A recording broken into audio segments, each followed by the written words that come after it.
What if I told you that tweets were being set to music almost a full century before Twitter was ever invented? I'm the Classical Nerd, and today we're talking about Twitter, apparently. Bear with me here.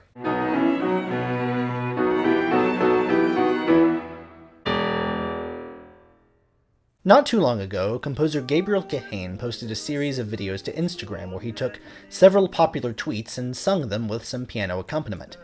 Seen the 3 emojis or less. This wouldn't be the first time that Kahane has reached into the internet realm for inspiration. After all, one of his better-known works is his 2006 Craigslistlieder, which is pretty much exactly what it sounds like. Craigslist ads set to music, and it's great. As far as I can tell, this was one of the first, if not the first, piece to use the internet as its inspiration. It's emblematic of Kahane's style, which embraces any and all music regardless of genre. So his turn towards setting stuff from an aphoristically inclined microblogging site really isn't that much of a surprise. He's not the first composer to think this up. Not to brag, but in 2015, the first choral or vocal piece of any kind that I ever wrote was a piece called Amphigory.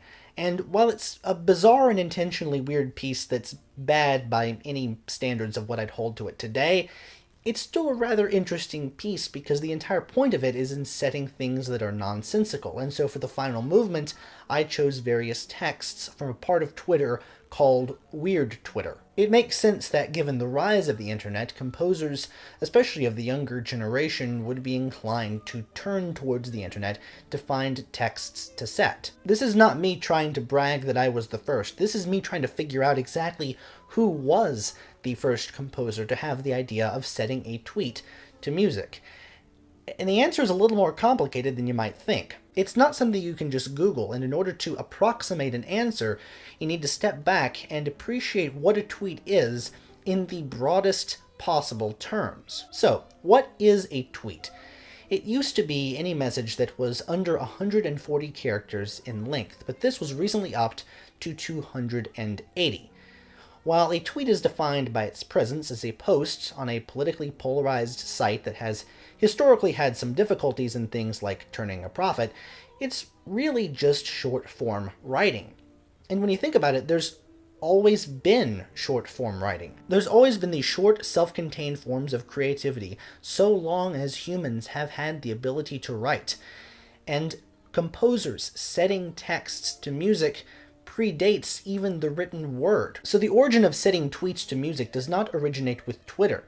Rather, it originates with any composer who decided that they would set short texts to music. Something that today would be tweetable without any editing whatsoever. Just because the great poets of the past did not live in an era where they could simply type out these short messages on their smartphones, doesn't mean we should necessarily hold that chronological fact against them.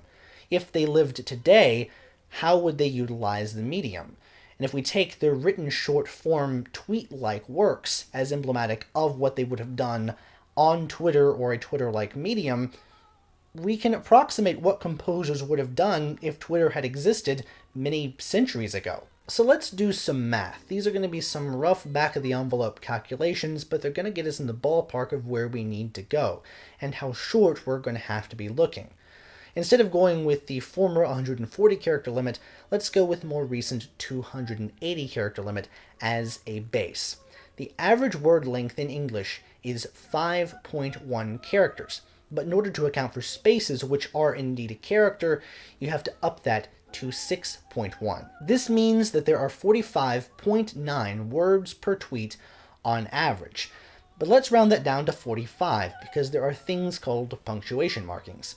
Admittedly, there are less of these in poems than in a lot of other forms of writing, but they still take up some space, and as such somehow need to be accounted for. Also, 45 is a lot easier to work with than 45.9. Anyway, this means that any poem in English that contains 45 words or fewer is going to pretty much be short enough to be a tweet. Twitter may have accelerated the dissemination of short-form writing, but it didn't invent it. Let's take the humorist and poet Ogden Nash, who is best known for writing very, very short, witty poems. Most of his poems could qualify as tweets. They fall under this rough limit because sometimes they're just 2 lines. Or let's just take one book from Walt Whitman's seminal Leaves of Grass. 65 poems are contained within book 34, which is entitled Sands at 70, and 18 of these, nearly 30%, are small enough to have been tweets, if Walt Whitman lived today and was writing these things and decided to publish them on Twitter. But even with this, the largest possible definition of what a tweet is, it is still nearly impossible to figure out exactly when the first tweetable poem was set to music. Obviously, there are going to be isolated examples in any prolific song composer's works, but it's very hard to find examples of entire pieces or entire collections of pieces, more importantly, that are based off of these short little tweetable kinds of poems. Building an entire work off of short textual building blocks was unheard of. No one had stood out for their use of short texts until 1911, when Alban Berg wrote his Altenburg Lieder for voice and large orchestra. Each of these 5 movements has a text that is small enough to be a tweet. He referred to them as songs on picture postcard texts, and the brevity of these pieces really shines through. It's one of their defining features. The juxtaposition of short text with large orchestra was crucial to the piece's identity. Their extreme brevity was part of what his teacher, Arnold Schoenberg, did not like, and part of the reason that they were put in the proverbial bottom drawer and weren't premiered in full for another 40 years. At the 1913 premiere, where 2 of the 5 movements were going to be sung in concert, this was an infamous concert because the audience literally rioted, and it was during these pieces. They weren't the hardest or the most atonal on the ears. Berg is the most romantically inclined of all the members of the Second Viennese School, so why did they riot? Was it too much dissonance over a long period of time, or was it a reaction against the brevity of the texts? I don't know. I don't think there's a good answer for it. I'm not sure there's a whole point to this video. I just think all this is kind of neat.